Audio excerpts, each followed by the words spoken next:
एक मासूम बच्चा अचानक क्लास में बैठे बैठे कांपने लगा, जैसे किसी ने उसकी नसों में जहर का इंजेक्शन लगा दिया हो। पल भर में पूरी क्लास घबराकर चीख पड़ी। टीचर दौड़कर आए, लेकिन तब तक बच्चे का शरीर जमीन पर गिर चुका था। बाहर धूप खिली हुई थी, स्कूल की घंटी बज रही थी, लेकिन बच्चे की सांसें धीरे धीरे बंद हो रही थीं। और यह सीन देखकर वहां मौजूद हर इंसान का सीना कांप उठा। अब आप सोच रहे होंगे कि टोमेटो केचप का इससे क्या लेना देना है, लेकिन असली सच्चाई यहीं से शुरू होती है। इस घटना के बाद कुछ लोग जो फूड इंडस्ट्री के खेल का पर्दाफाश करना चाहते थे, सीधे उस स्कूल में आए। उन्होंने बच्चों से सीधा सवाल पूछा, क्या तुम टोमेटो केचप खाते हो? लगभग सभी के हाथ ऊपर उठ गए, क्योंकि टिफिन में सिंगार हो या ब्रेड, आलू टिक्की हो या पिज्जा, बच्चे खुशी खुशी उस लाल मीठी खट्टी चीज में डुबकी लगाते हैं। लेकिन असली राज वहीं खुला। उन्होंने बच्चों को टोमेटो केचप की बोतल पर लगा लेबल पढ़ना सिखाया। बच्चे हंस रहे थे और कह रहे थे, सर इस पर E415 लिखा है। तभी उनके हाथ एक छोटा पैकेट आया, वही केमिकल E415। उन्होंने क्लास के सामने एक गिलास पानी लिया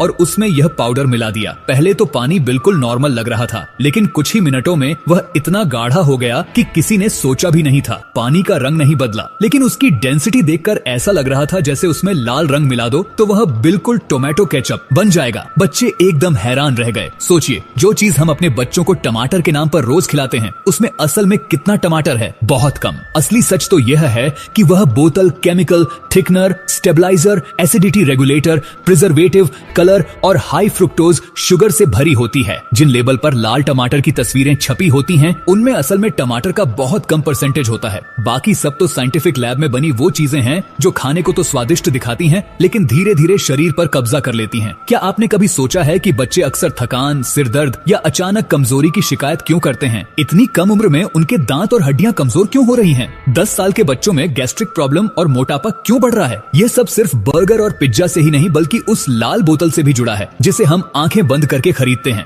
E415, जिसे साइंटिफिक भाषा में जॉन थॉम कहते हैं। यह सिर्फ खाने को गाढ़ा करता है, लेकिन यह एक ऐसा पदार्थ है जिसे बड़ी बड़ी लैब में बैक्टीरिया को फर्मेंट करके बनाया जाता है। यह शरीर में आसानी से पचता नहीं है। जैसे ही यह बच्चों के नाजुक पेट में जाता है, यह आंतों की नमी सोख लेता है और धीरे धीरे पाचन तंत्र को असंतुलित कर देता है। पहले तो यह आम गैस या कब्ज जैसा लगता है, लेकिन अगर सालों तक लगातार इसका सेवन किया जाए तो यह नुकसान न पहुंचाने वाला दिखने वाला पदार्थ शरीर को गंभीर नुकसान पहुंचा सकता है। यह इंसुलिन रेजिस्टेंस, मोटापा और मेटाबॉलिक बीमारियों का कारण बनता है। इतना ही नहीं, केचप में मिला सोडियम बेंजोएट जैसा प्रिजर्वेटिव जब शरीर में मौजूद विटामिन सी के साथ मिलता है तो यह बेंजीन जैसे कैंसर पैदा करने वाले कंपाउंड बना सकता है। सोचिए, बच्चों के खाने का स्वाद बढ़ाने के लिए आप जिस चीज का इस्तेमाल कर रहे हैं, वह धीरे धीरे उनके सेल्स को खत्म कर रही है। अब आप कहेंगे, अगर हम थोड़ा सा सादा केचप खा लें तो क्या होगा?